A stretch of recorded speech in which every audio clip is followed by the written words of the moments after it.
berencana dan pelayanan kontrasepsi. Pada mata kuliah ini merupakan mata kuliah wajib pada semester ganjil, tepatnya pada semester 5 pada program studi S1 Kebidanan yang memiliki bobot 4 SKS, yaitu diantaranya 3 SKS teori dan 1 SKS praktik, di mana nanti akan ditempuh selama 1 semester ke depan. Saya menyampaikan mata kuliah dengan metode DIA atau Delivery, Interaction, dan Assessment. Kemudian video ini saya buat dengan tujuan untuk memenuhi salah satu persyaratan sertifikasi dosen gelombang pertama pada tahun 2025, yaitu pernyataan diri dosen dalam unjuk kerja Tridharma perguruan tinggi dalam bidang pengajaran atau PDD UKT-PT, khususnya pada bidang pengajaran dalam bentuk audio visual. Untuk deskripsi singkat mata kuliah yang saya ajarkan ini diharapkan mampu menghantarkan mahasiswa dalam meningkatkan pengetahuan, menerapkan program KIE dalam pelayanan KB, menerapkan asuhan kebidanan dalam memberikan pelayanan kontrasepsi dengan berbagai metode, kemudian melakukan pembinaan pada akseptor, melakukan penanggulangan pada akseptor bermasalah, dan melakukan pendokumentasian pelayanan KB secara service excellent. Kemudian, untuk capaian pembelajaran yang dibebankan pada mata kuliah ini adalah mahasiswa mampu menjelaskan perspektif kebidanan pada kontrasepsi dan keluarga berencana. Kemudian mahasiswa mampu menjelaskan evidence dalam keluarga berencana. Kemudian mahasiswa mampu menjelaskan jenis metode kontrasepsi dan mekanisme kerja kontrasepsi hormonal ataupun non-hormonal. Kemudian mahasiswa mengetahui efek samping atau penyulit kontrasepsi. Mahasiswa mampu melakukan pengambilan keputusan dalam ber-KB. Mahasiswa mampu melakukan upaya-upaya promotif dan preventif terkait dengan perencanaan keluarga dan kontrasepsi. Kemudian mahasiswa mampu menganalisis kriteria kelayakan penggunaan metode kontrasepsi termasuk jangka waktu yang sesuai dalam penggunaan kontrasepsi. Kemudian mahasiswa mampu menjelaskan metode kontrasepsi sederhana, barier, steroid, mekanik, kimia, dan pembedahan termasuk cara kerja, indikasi, manfaat, dan resiko. Kemudian mahasiswa mampu melakukan konseling kontrasepsi dengan metode sederhana, alami, modern, dan kontrasepsi darurat. Kemudian mahasiswa mampu memberikan pelayanan kontrasepsi dengan metode sederhana, alami, modern, dan kontrasepsi darurat. Kemudian di sini mahasiswa juga mampu memberikan pelayanan kontrasepsi pasca aborsi seperti kontrasepsi kondom, kontrasepsi pil, maupun kontrasepsi suntik.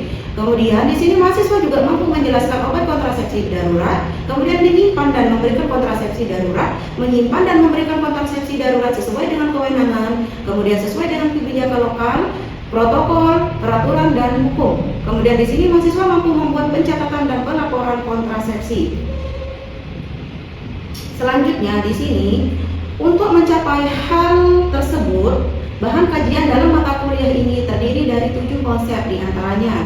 Yang pertama yaitu perspektif kebidanan pada kontrasepsi dan KB. Kemudian yang kedua yaitu epidermis dalam KB. Kemudian yang ketiga adalah jenis metode kontrasepsi dan mekanisme kerja kontrasepsi hormonal ataupun non-hormonal. Kemudian yang keempat di sini yaitu efek samping atau penyulit kontrasepsi. Kemudian yang kelima yaitu pengambilan keputusan dalam ber-KB. Kemudian yang keenam upaya-upaya promotif dan preventif terkait dengan perencanaan keluarga dan kontrasepsi. Kemudian menganalisis kriteria kelayakan penggunaan metode kontrasepsi termasuk jangka waktu yang sesuai dalam penggunaan kontrasepsi, metode kontrasepsi sederhana, barier, steroid, mekanik, kimia, dan pembedahan termasuk cara kerja, indikasi, manfaat, dan risiko. Kemudian untuk sistem pembelajaran yang dilakukan untuk mencapai hal tersebut dilakukan secara tatap muka langsung dengan mahasiswa di kelas, dan ada juga kegiatan praktikum di laboratorium kebidanan. Metode yang digunakan small group discussion, contextual learning, problem based learning, kemudian discovery learning, simulasi, dan demonstrasi keterampilan untuk melakukan tindakan. Kemudian dengan metode pembelajaran ini mahasiswa mampu membangun interaksi antara dosen dengan mahasiswa sehingga mahasiswa dapat berperan aktif selama proses pembelajaran. Kemudian untuk perkuliahan ini terdiri dari 16 kali pertemuan, diantaranya 7 pertemuan sebelum UTS, 1 pertemuan saat UTS, 7 pertemuan sebelum UAS, dan 1 pertemuan saat UAS, sehingga total pertemuan dalam RPS ini adalah sekitar 16 kali pertemuan. Kemudian untuk evaluasi hasil pembelajaran atau nilai mahasiswa yaitu didapat dari penilaian dari penugasan terstruktur, diskusi kelompok maupun UTS dan UAS. Untuk metode penilaian dan pembobotan dari UTS dan UAS di sini yaitu bobot masing-masing 25% khusus untuk UTS dan UAS. Kemudian untuk ujian skill di sini dengan bobot 30%. Kemudian untuk Penyelesaian tugas khususnya di sini untuk aspek pengetahuan dan sikap dengan bobot 20%, sehingga di sini untuk totalnya menjadi 100%. Kemudian untuk materi perkuliahan yang saya sampaikan di kelas ini menggunakan referensi dari buku yang saya tulis sendiri dengan judul buku kontrasepsi dan keluarga berencana yang diterbitkan oleh Eureka Media Aksara. Demikian informasi yang dapat saya sampaikan untuk mata kuliah yang saya ajarkan pada mata kuliah keluarga berencana dan pelayanan kontrasepsi. Selanjutnya saya akan menayangkan pembelajaran di kelas dengan topik metode kontrasepsi sederhana atau KB alamiah. Selamat menyaksikan. Bismillahirrahmanirrahim. Assalamualaikum warahmatullahi wabarakatuh. Bagaimana kabarnya hari ini? Alhamdulillah, pada kesempatan siang hari ini kita bertemu lagi pada pertemuan kedua nggih, pada mata kuliah pelayanan kontrasepsi dan keluarga berencana. Sebelumnya kita sudah pertemuan yang pertama itu terkait dengan macam-macam metode kontrasepsi, okay? Nah, sekarang Ibu akan menjelaskan terkait dengan metode kontrasepsi alamiah. Sebelum kita memulai perkuliahan pada siang hari ini, saya meminta kepada ketua kelas untuk memimpin doa terlebih dahulu sebelum memulai perkuliahan. Kepada ketua kelas, saya persilahkan untuk memimpin doa. Baik, sebelum memulai pembelajaran kita pada hari ini, alangkah baiknya kita berdoa berdoa hati mulai.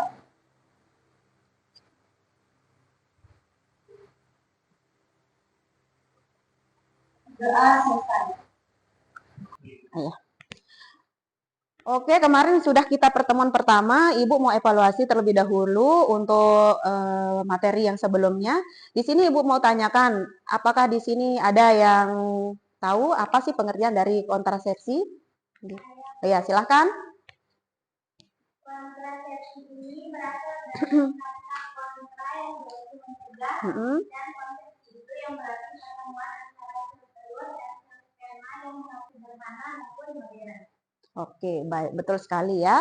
Oke, jadi sekarang kita lanjut ya langsung ke mata kuliah inti kita itu metode kontrasepsi alamiah. Oke, di sini ada yang bisa menjelaskan apa sih macam-macam metode kontrasepsi alamiah itu sendiri? Ayo silahkan. Jadi metode kontrasepsi alamiah ini ada 4. Yang pertama itu metode kalender, yang kedua itu metode suhu batal, yang ketiga metode tersamping, yang keempat metode coitus interruptus atau ejakulasi terputus. Oke, betul sekali ya. Ada kurangnya satu lagi, ada namanya metode simptotermal gitu ya. Nanti Ibu jelaskan ya masing-masing satu persatu untuk yang sudah disebutkan sama temannya tadi. Oke, metode alamiah itu sendiri ini merupakan metode kontrasepsi sederhana yang tanpa menggunakan alat atau obat atau bahan kimia lainnya ya. Oke, kita lanjut lagi. Jadi di sini manfaat KB alamiah itu ada dua ya. Jadi ada manfaat dari segi kontrasepsi dan ada manfaat dari segi non kontrasepsi. Untuk manfaat dari segi kontrasepsi itu sendiri di sini ada untuk mencegah kehamilan bila digunakan dengan tepat. Jadi ini memang harus penggunaannya secara tepat ya. Tidak ada efek samping sama sekali ini ya, karena memang murni alami. Terus ke tenaga kesehatan untuk pasang IUD atau implan atau itu harus suntik kayak gitu yang setiap 3 bulan sekali seperti itu ya. Oke, kemudian dari segi manfaat non kontrasepsi. Jadi di sini meningkatkan keterlibatan suami dalam keluarga berencana. Jadi di sini suami itu ikut terlibat dalam keluarga berencana kayak gitu. Jadi keluarga berencana ini kan memang adalah tanggung jawab antara pasangan suami dan istri. Bukan hanya istri aja yang ber-KB, tapi suami pun kayak gitu. Jadi misalnya kalau ada suami yang kemudian di sini yang pertama ya dari metode kalender atau pantang berkala. Ini metode yang pertama dari KB alamiah itu ya. Yang pertama itu metode kalender atau pantang berkala. Di sini merupakan kontrasepsi sederhana yang dilakukan oleh pasangan suami istri dengan tidak melakukan senggama atau hubungan seksual pada masa subur atau ovulasi.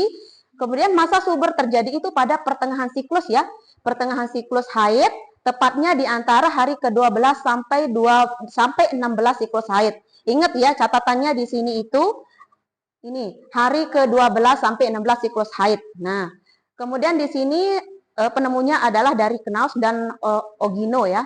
Nah, kemudian berdasarkan pada siklus haid. Kemudian menurut Knaus ini ovulasi terjadi tepat 14 hari sebelum menstruasi berikutnya. Sedangkan menurut Ogino, ovulasi tidak selalu terjadi tepat 14 hari sebelum menstruasi, tetapi dapat terjadi antara 12 atau 16 hari sebelum menstruasi, ya. Kemudian diperlukan siklus haid minimal 6 kali. Jadi kalau ada pasangan yang menginginkan menggunakan metode kalender ini, bisa mencatat siklus haid si istri itu dari bulan siklus haidnya kayak gitu ya. Jadi 6 bulan berturut-turut itu harus dicatat kayak gitu ya. Apakah menstruasinya itu teratur atau tidak teratur kayak gitu, karena beda caranya kayak gitu untuk penentuan masa suburnya kapan kayak gitu ya. Digunakanlah hari ke-12 sampai 16 dalam siklus haid itu untuk penentuan masa suburnya kayak gitu. Nah, ini untuk yang menstruasinya yang teratur gitu ya. Oke, ini penerapan metode kalender dari menstruasinya yang teratur ya. Nah, ini hari pertama dalam siklus haid dihitung sebagai hari ke-1 ya. Jadi misalnya nanti Ibu jelaskan. Dan masa subur adalah hari ke-12 hingga hari ke-16. Oke, di sini ini adalah contoh kasusnya. Misalnya ada seorang istri yang merencanakan ini menggunakan metode kalender sebagai alat kontrasepsinya. Dan kebetulan hari pertama dia haid itu adalah tanggal 5 Juli ya 2025. Nah, jadi tanggal 5 Juli itu adalah hari ke-1-nya dia haid. Jangan kita menghitung hari pertama hari pertama dia haid itu adalah hari dia selesai ini selesai dia bersih itu loh maksudnya. Jadi hari pertama dia keluar darah menstruasinya itu gitu ya. Jadi itu kita mulai hitung dari hari ke-1 gitu ya. Kemudian jadi tadi kan hari ke-12 dan hari ke-16 itu adalah masa suburnya kayak gitu. Jadi hari ke-12-nya itu jatuhnya pada tanggal berapa kayak gitu. Jadi kita hitung dari tanggal 5, 6, 7, 8, 9, 10, 11, 12, 13, 14, 15, 16. Nah, berarti tanggal 16. Jadi hari ke-12-nya itu jatuh pada tanggal 16 kayak gitu. Dimulai dengan tanggal 5 ini gitu ya, paham ya? Atau misalnya kalau mau cari mudahnya biar nggak hitung manual ya udah bisa dengan cara ditambahin ini. 5 ditambahin dengan 11 berapa? 16. Kemudian berikutnya itu yang untuk ini hari yang penentuan untuk hari ke-16-nya kapan? Jadi bisa jadinya yang ini tanggal 16 ini hasilnya yang pertama tadi itu kita jumlahkan dengan 4 kayak gitu. Jadi 16 ditambah 4 jadi 20 kayak gitu ya. Jadi paham sampai di sini? Oke. Jadi masa suburnya itu sejak tanggal 16 Juli 2025 hingga 20 Juli 2025. Oke, sekarang Ibu mau ini ya. Coba evaluasi sekarang dari penjelasannya Ibu tadi. Misalnya kalau ada pasien yang haid pertamanya ini dia muncul tanggal kapan dia hari masa suburnya itu kapan? Oh ya, silakan. Jadi kalau misalkan seorang wanita atau ibu itu haid pada tanggal 2 Juli. Oh, sini. Nah, 2 Juli itu kan dihitung jadi hari yang pertama. Nah, maka hari ke-12-nya itu jatuh pada tanggal 13 Juli. Nah, hari ke-16-nya itu jatuh pada tanggal 17 Juli. Jadi masa suburnya itu 13 Juli sampai 17 Juli. Oke, siap. Berarti udah paham ya? Oke, begitu caranya ya. Memang jatuh hari ke-12 sampai dengan hari ke-16-nya. Jadi kita hitung secara manual di sini boleh. Jadi misalnya lebih mudahnya mungkin ini misalnya ya. Di sini tanggal 2 Juli ya. Di sini tanggal 2 Juli. Oh, kita lingkarin di sini hari pertama dia mulai haid ya, keluar darah haidnya kayak gitu di sini. Ya udah kita hitung aja sekarang hari ke-12-nya itu kapan. Ini jadinya kita mulai dari sini. Hitung hari pertamanya dari tanggal 2 Juli.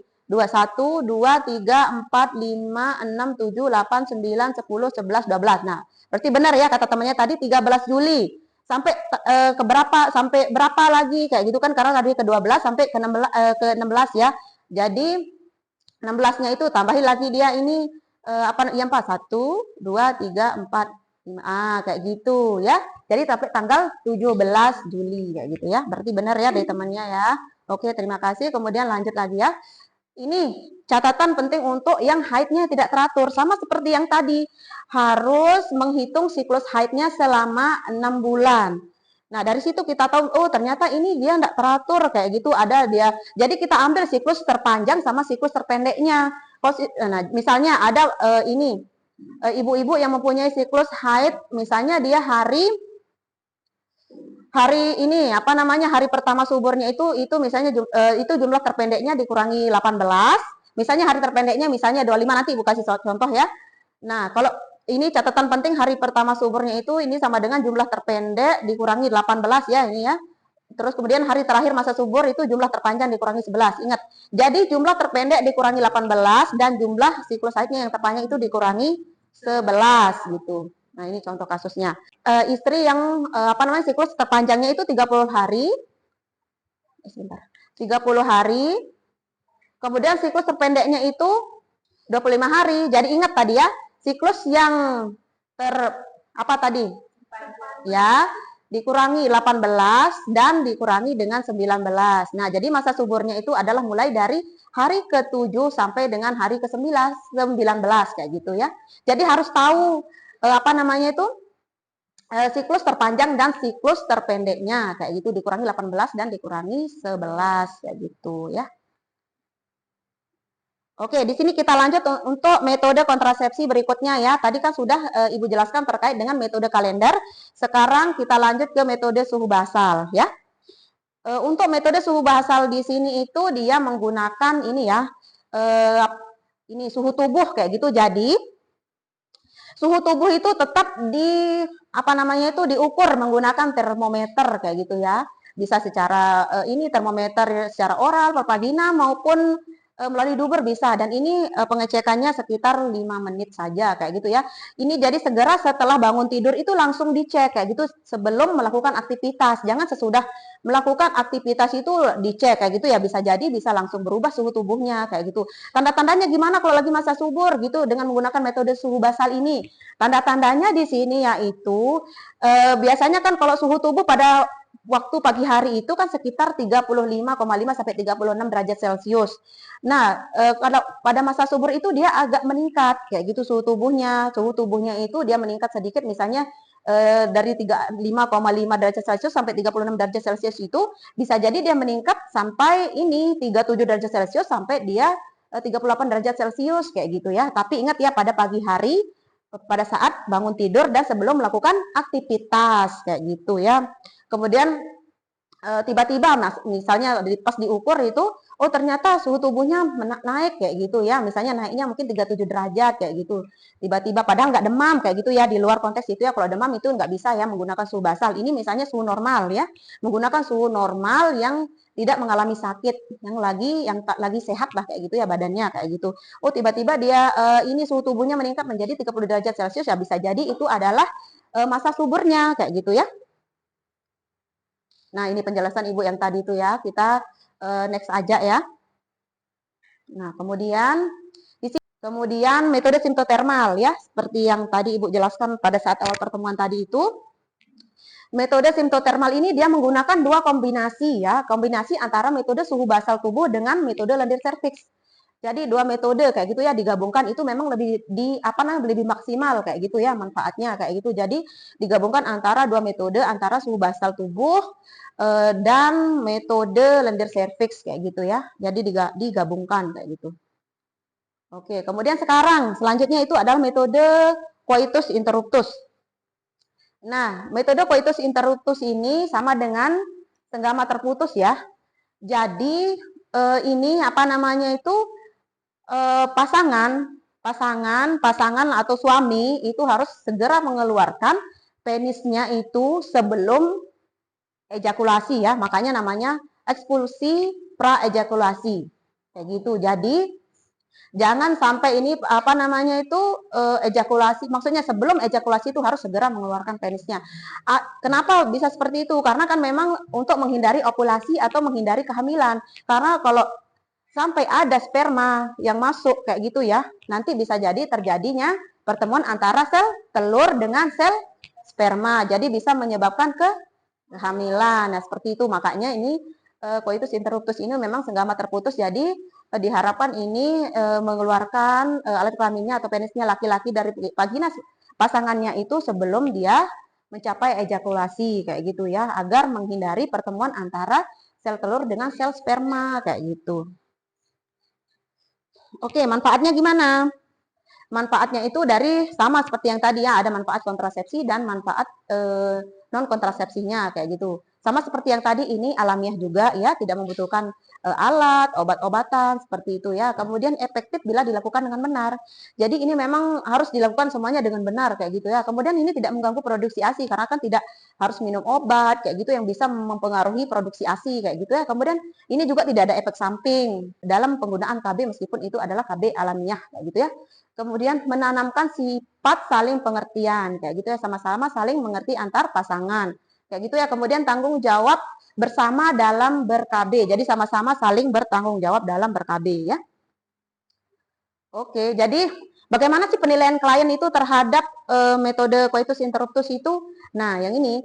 Jadi ini apa namanya? Coitus interruptus ini cocok bila suami yang tidak mempunyai masalah dengan interupsi praorgasmik kayak gitu ya. Jadi kalau suami-suami yang ada yang mengalami ejakulasi dini itu tidak dianjurkan ya kayak gitu ya. Jadi suami-suami yang memang tidak mengalami ejakulasi dini. Jadi di sini tidak sesuai untuk suami dengan ejakulasi dini kayak gitu ya.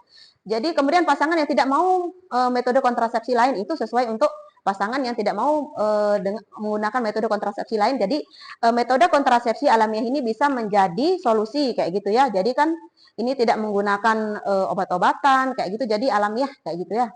Kemudian suami yang ingin berpartisipasi aktif dalam keluarga berencana ya. Kemudian pasangan yang memerlukan kontrasepsi segera.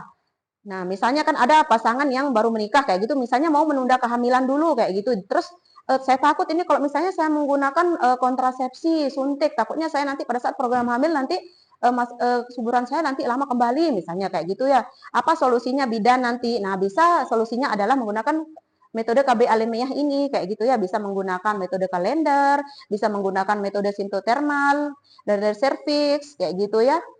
Nah, itu ya bisa menggunakan itu. Kemudian pasangan yang membutuhkan metode pendukung, pasangan yang melakukan hubungan seksual tidak teratur, nah ini bisa menjadi solusi ya. Kemudian menyukai segama yang dapat dilakukan kapan saja atau tanpa rencana. Ya, kayak gitu. Kemudian tidak sesuai untuk siapa? Nah ini Ibu lanjut ya. Suami dengan kelainan fisik atau psikologis nggak boleh karena ini takutnya nanti apa? Tidak bisa diajak untuk bekerja sama kayak gitu ya. Kemudian pasangan yang tidak komunikatif, pasangan itu yang tidak bisa diajak berkomunikasi kayak gitu, nggak mau tahu pokoknya itu kalau KB itu urusan kamu misalnya kayak gitu ya, pendapat suaminya nggak bisa kita ajak untuk apa namanya untuk ini menggunakan metode kontrasepsi coitus interruptus kayak gitu. Kemudian apalagi pasangan yang tidak bersedia melakukan senggama terputus. Nah seperti itu. Jadi saya nggak mau, saya nggak bisa kayak gitu ya. Ya udah nggak boleh dipaksain. Mungkin bisa menggunakan metode kontrasepsi yang lain, mungkin dengan menggunakan metode kalender, bisa menggunakan metode lender service atau sintotermal kayak gitu ya, atau metode suhu basal tubuh ya. Oke, ada yang tanya misalnya, bagaimana Bu caranya ini untuk melakukan coitus interruptus itu misalnya. Ya udah yang penting kalian misalnya nanti sebagai bidan itu langsung menjelaskan yang penting pada saat ini apa namanya itu melakukan hubungan seksual itu jangan sampai apa namanya itu jangan sampai langsung ejakulasi. Maksudnya kalau misalnya ada tanda-tandanya misalnya udah langsung keluarkan aja kayak gitu ya. Misalnya kalau ada tanda-tandanya keluar kayak gitu. Jadi ini senggama terputus. Jadi apa namanya langsung keluarkan penisnya. Pokoknya jangan sampai ada pertemuan antara sel telur dengan sel sperma. Jadi spermanya itu harus dikeluarkan di luar kayak gitu ya. Nah, kemudian apalagi? Kemudian apabila merasa akan ejakulasi itu memang suami harus mengeluarkan segera penisnya ya kayak gitu. Jadi jangan sampai diam ya udah nanti lama-lama takutnya masuk gitu ya. Jangan sampai telat. Pokoknya nggak boleh telat ini. Kemudian pastikan tidak ada tumpahan sperma. Jadi pastikan benar-benar ya tidak ada yang masuk gitu ya. Jadi langsung segera dikeluarkan. Kemudian pastikan suami tidak terlambat melaksanakannya. Jadi harus tepat. Harus cepat kayak gitu ya. Kemudian senggama dianjurkan tidak dilakukan pada masa subur kalau bisa ya. Jadi kalau bisa makanya itu kalau bisa dikombinasikan dengan menggunakan metode kalender kayak gitu ya. Jadi sama metode yang lain kayak gitu. Jadi oh sekarang saya masa subur nih kayak gitu. Ada rasanya seperti ini dilihat dari metode yang lain kayak gitu ya. Seperti yang sudah dijelaskan sebelumnya kayak gitu. Jadi sebaiknya tidak ini ya kayak gitu. Sekarang kita masuki metode amenorrhea laktasi.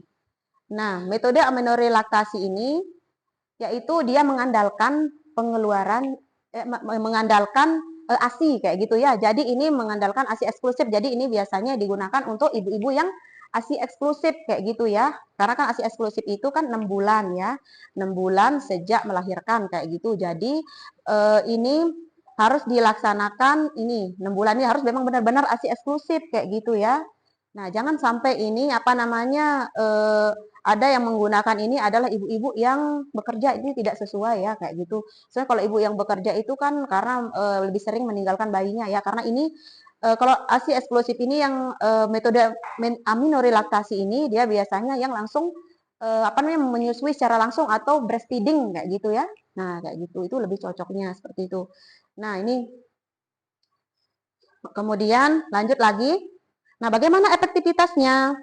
Nah, efektivitasnya ini sangat-sangat tinggi ya, sekitar 98%. Kayak gitu. Jadi kalau memang benar-benar caranya melakukan, menyusui sesering mungkin kayak gitu. Nanti ini bisa dijadikan sebagai alat kontrasepsi kayak gitu ya, alat kontrasepsi alamiah kayak gitu ya. Nah, ada yang tahu nggak di sini kenapa sih metode aminorelaksasi itu bisa ini bisa menjadi metode KB alamiah kayak gitu? Kenapa sih kayak gitu? Ada yang tahu nggak di sini? Oke. Jadi kesimpulan dari materi di atas itu dimana membahas tentang metode kontrasepsi alami, dimana ada beberapa metode tadi yang dijelaskan oleh Ibu. Yang pertama itu ada metode kalender, dimana metode kalender itu adalah metode kontrasepsi sederhana yang dilakukan oleh pasangan suami istri dengan tidak melakukan senggama atau hubungan seksual pada masa subur ovulasi. Dimana masa subur itu bisa terjadi di pertengahan siklus haid di antara hari ke-12 sampai 16 siklus haid. Kemudian ada namanya metode aminorelaksasi, yaitu metode kontrasepsi yang mengandalkan pemberian air susu atau ASI kepada ini khususnya pada ibu hamil, yaitu harus memberikan ASI eksklusif kepada bayi itu selama 6 bulan. Kemudian ada namanya coitus interruptus, di mana metode keluarga berencana yang tradisional atau alamiah, di mana pria itu melakukan alat kelaminnya sebelum ejakulasi mencapai ejakulasi jadinya itu salah satu caranya. Kemudian ada namanya metode rencana cervix, di mana metode keluarga berencana yang alamiah juga dengan cara mengenali masa subur dari siklus menstruasi dengan mengamati rencana cervix dan perubahan pada kurva menjelang hari ovulasi. Kemudian ada metode suhu basah, di mana metode kontrasepsi dengan cara mengukur suhu tubuh wanita pada pagi hari. Itu di mana suhu tubuhnya itu waktu pertama bangun, biasanya tidak boleh cek suhu tubuhnya itu pas sedang bekerja atau beraktivitas. Jadi di mana kelebihannya itu dari kontrasepsi alat ini jadinya dapat dikerjakan oleh peserta atau keluarga berencana itu, jadinya tidak membutuhkan alat atau bahan kimia maupun obat-obatan. Dan juga manfaatnya itu untuk mencegah kehamilan jika dilakukan dengan tepat. Kemudian tidak ada evaluasi sistematik dan juga mudah tanpa biaya. Jadinya tidak ada obat-obatan kimia, juga mempengaruhi obat-obatan kimia dan juga bisa dilakukan mandiri oleh suami istri. Oke, terima kasih. Sudah sangat lengkap sekali ya dijelaskan tadi kesimpulannya dari temannya Wizratul. Terima kasih. Mungkin untuk pertemuan kita hari ini kita cukupkan sampai di sini. Jangan lupa dipelajari untuk pertemuan selanjutnya, yaitu tentang metode KB sederhana ya yang menggunakan alat atau obat ya. Kalau yang ini termasuk metode KB sederhana ya alamiah tanpa menggunakan alat atau obat. Mungkin itu saja dari Ibu, kurang lebihnya Ibu mohon maaf. Wassalamualaikum warahmatullahi wabarakatuh.